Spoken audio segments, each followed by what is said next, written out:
guys, my name's Callie. My family went here to Marcus Pointe years ago, and then the pastor of our current church started that church, and we moved to that one, but I've been on and off of coming to this one for high school youth group and then now young adults. I'm a licensed nail technician, and I work full-time at a nail salon, so if you ever need gel X or pedicure, manicure, contact me. So who all in here is patient? Because that's a very big thing. It's one of the fruits of the Spirit, so it's very important to be patient. Tonight I'm going to share my testimony and how God tests me with patience. So I'm going to start from the very beginning. When I was just 2 days old, my birth parents lost custody of me and I was put into foster care.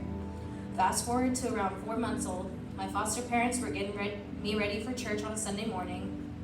Back then we went here to Marcus Pointe and noticed I wasn't acting right. So they did put me in the church nursery. During the gathering, I ended up stiffening up, had muscle spasms, had trouble breathing, and my skin was turning blue and purple. My foster parents rushed me to the closest hospital where they diagnosed that it was a grand mal seizure that was caused from viral meningitis. I stayed in the hospital for 3 days, and then they told my foster parents that I was good to go home and that it shouldn't affect me at all. Fast forward to almost 2 years old, on March 16, 2005, my foster parents ended up adopting me. We just celebrated 20 years of me being adopted a couple Sundays ago. Life was great until I was around 11 years old. My parents would notice some odd moments where I would act a little strange and stare off into space a lot and not talk or respond to anyone. Of course, my parents just thought that I was a typical preteen, ignoring them a lot, so at first they didn't really think much of it. Then one night, my family was playing a game called Pandemic the Cure, and I had one of those odd moments right in front of them where I was making weird faces and saying random stuff, and that's not like me at all. It made them very concerned. So we made an appointment with my pediatrician, who said that it could possibly be a neurological thing. She suggested that I go to a local neurologist, where they ended up officially diagnosing me with epilepsy, and those odd moments that I would have turned into epileptic seizures. They put me on medication and called it a day. Thankfully, the medication worked for a while, but then eventually the effects of it wore off, and I would have another seizure. We would go back to the neurologist, and they would either bump up my dosage to more milligrams every day or switch me to a different medication. I did that scenario for 8 years with a total of 4 different medications. It was very difficult for me to live like that. One of the hardest things for me to hear people say while I was going through all this was, I used to have epilepsy and seizures, then I grew out of it, or that they just went away. In my head, I would be like, good for you, if only mine would do that. For all 4 of the medications that I took, by the end of taking them, I was taking above the maximum amount that my body could handle, and they still didn't do their job 100%. The 4th one that they had me take, I was prescribed up to 3,000 milligrams, 6 500 milligram pills every night. One statement that the neurologist kept saying to me and my parents over and over was, she might still grow out of it, just try to be patient. Of course, that was a very big challenge for me. So every month of 2022, except for November and December, I had 5 to 7 seizures. During this time, I was attending UWF. Because of my seizures and side effects of the medications I was on, I ended up having to do a medical withdrawal a few weeks before my second semester was done there. Having all these chemicals in my body made my personality, my feelings, and my emotions fade away. It made me depressed, anxious, suicidal, and afraid. I could either hear the worst news of my life or the best news of my life, and I would pretty much respond with a basic reaction with no emotional side to it. I would be like, okay, thanks, or okay, great. I had a lot of questions of concern, like, what if I could never drive again? What if I could never live on my own or have any independence at all? What if I could never have a well-paying career? What if I have no future anymore? It made me think that my life was over and that it isn't worth living anymore. There were a lot of nights that I would cry myself to sleep or not sleep at all because I was afraid I would die from a seizure in my sleep. A not so fun fact is that the famous actor Cameron Boyce died of sudden unexpected death of epilepsy, or also known as sudden, from having an epileptic seizure in his sleep. When I first heard of sudden, It made me so scared and afraid. I was even having suicidal thoughts because of thinking that I had no future ahead of me. I was at the lowest point in my life. I had lost all faith and hope. I was so broken and angry with the Lord and so far from Him during all of this. Even though I was pretty good at hiding those feelings from everyone around me, a few people still noticed. They would suggest therapy for me, and I would respond to them with something like, no thanks. Therapy would just be a waste of time and money. Then my mom eventually found a Facebook group with around 60,000 other parents of kids with epilepsy. The stuff that she found out from them, the local neurologist did never even mention to us, like genetic testing, epileptologists, which are doctors that specialize specifically in epilepsy, and level 4 epilepsy centers. I finally had some hope.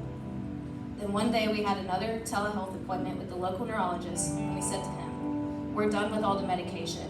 What else can we do?" He ended up telling us that they have done all that they can do, and that he has a friend in Tampa who's an epileptologist at Tampa General Hospital who can hopefully help us. He had us scheduled for an online appointment with him. Of course, me and my parents wondered why he didn't tell us about this doctor way sooner. Later on in life, God gave me the exact answer to that question. During all the scheduling of the appointments in Tampa, my church was doing our church-wide 21-day fast that we always do at the beginning of every year. During it, my parents prayed that God would show up for me, and I would see proof that He is good. Like the pastor of my church always says, some things only come from prayer and fasting. So me and my mom ended up taking a total of 6 trips to Tampa to do different tests. During one of those tests, we found out that I had a scar on my brain, aka brain damage, and they told us that it was most likely caused from the grand mal seizure that I had at 4 months old from the viral meningitis, and that's most likely what's been causing my seizures. It felt so good to finally have an answer after being completely clueless for 8 years. Those hospital and doctor's visits eventually led up to my brain surgery on November 18, 2022. The procedure was called a LIT procedure, laser interstitial thermal therapy, and it took a little over 13 hours to do, and I was under anesthesia for about 14 hours.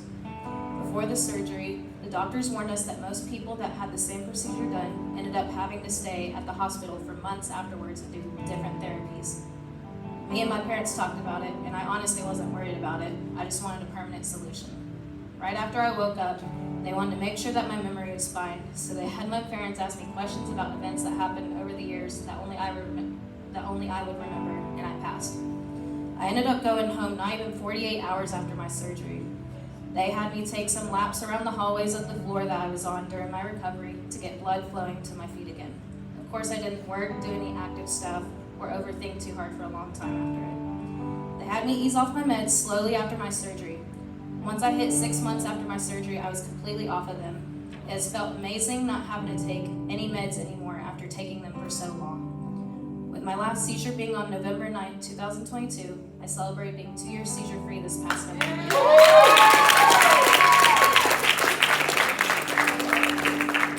During this time of God testing me with my patience, I was angry at Him a lot, and I tended to pull far away from Him and lost my faith in Him. But then after I had the surgery, it got me thinking, what if I was still in middle school or high school when I had all these procedures done in the recovery period after the surgery?